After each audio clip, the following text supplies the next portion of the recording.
Saudara, suatu ketika seorang bertanya kepada pemikir besar dari Mesir, Dr. Muhammad Imaroh, dengan pertanyaan yang bernada mengejek dan mengolok-olok. Kata dia, saya dengar Anda ingin sekali syariat Islam ini diterapkan. Nah, dengan menerapkan syariah, apakah Anda ingin membawa kami, waktu itu dikatakan oleh penanya, mundur ke belakang? Mendapat pertanyaan bernada merendahkan dan mengejek itu, menarik jika kita menyimak jawaban yang diberikan secara lugas oleh Dr. Imaroh. Ia menjawab dengan balik bertanya, ke belakang mana yang Anda maksudkan? Apakah belakang yang Anda maksud adalah 100 tahun yang lalu saat Islam menguasai sepertiga dunia selama 500 tahun? Atau maksud Anda lebih jauh lagi ke belakang di mana dinasti Mamalik menyelamatkan dunia dari ganasnya serbuan Mongol dan Tartar? Atau lebih jauh lagi ke belakang saat dinasti Abbasiyah menguasai paruh belahan dunia? Tanya Imaroh. Atau ke belakang sebelumnya di mana dinasti Umayyah, atau sebelumnya lagi saat Umar bin Khattab menguasai banyak kawasan di dunia ini, atau di masa Khalifah Harun al-Rasyid saat mengirim surat ke penguasa Imperium Romawi kala itu, Nakfur, dengan kata-kata, ini surat dari Harun al-Rasyid, Amirul Mu'minin kepada Nakfur Kalbir Rum.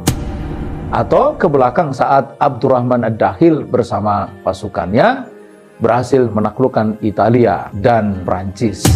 Atau maksud Anda ke belakang adalah dalam bidang keilmuan, ketika ulama-ulama umat Islam pada waktu itu seperti Ibnu Sina, Al-Farabi, Al-Khwarizmi, Ibnu Jairir, Ibnu Rus, Ibnu Khaldun dan lainnya mengajarkan dunia Arab dan dunia Barat tentang ilmu kedokteran, farmasi, arsitektur, ilmu falak dan sastra. Atau ke belakang maksud Anda dalam hal kehormatan ketika seorang Yahudi kafir mengerjai seorang muslimah hingga terlepas baju abayanya sampai ia berteriak histeris. Maka Khalifah Al-Mu'tasim mengirim ribuan pasukan untuk membalas apa yang dilakukan oleh orang Yahudi itu.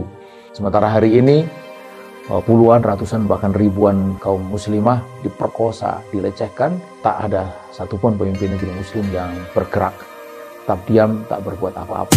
Atau ke belakang maksud Anda saat kaum muslimin membangun universitas pertama di Spanyol yang menggemparkan Eropa kala itu.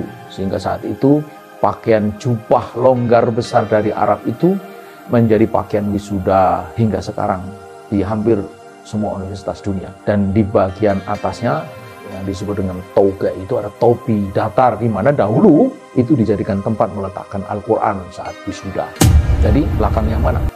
Atau maksud Anda ke belakang saat Kairo menjadi kota paling indah di dunia, atau ketika 1 dinar Irak setara dengan $483, atau maksud Anda ke belakang saat orang-orang melarikan diri dari Eropa yang dilanda kemiskinan dan pergi menyelamatkan diri menuju Alexandria, Mesir, atau ketika Amerika meminta bantuan Mesir untuk menyelamatkan Eropa dari kelaparan.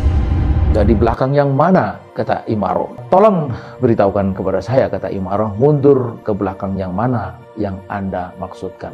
Nah, penanyanya hanya diam membisu, tak bisa menjawab, tak tahu lagi apa yang harus diucapkan.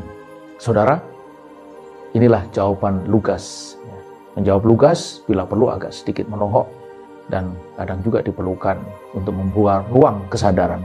Kadang-kadang juga dengan ungkapan yang sedikit keras. Pikirkan, menginspirasi kita kan?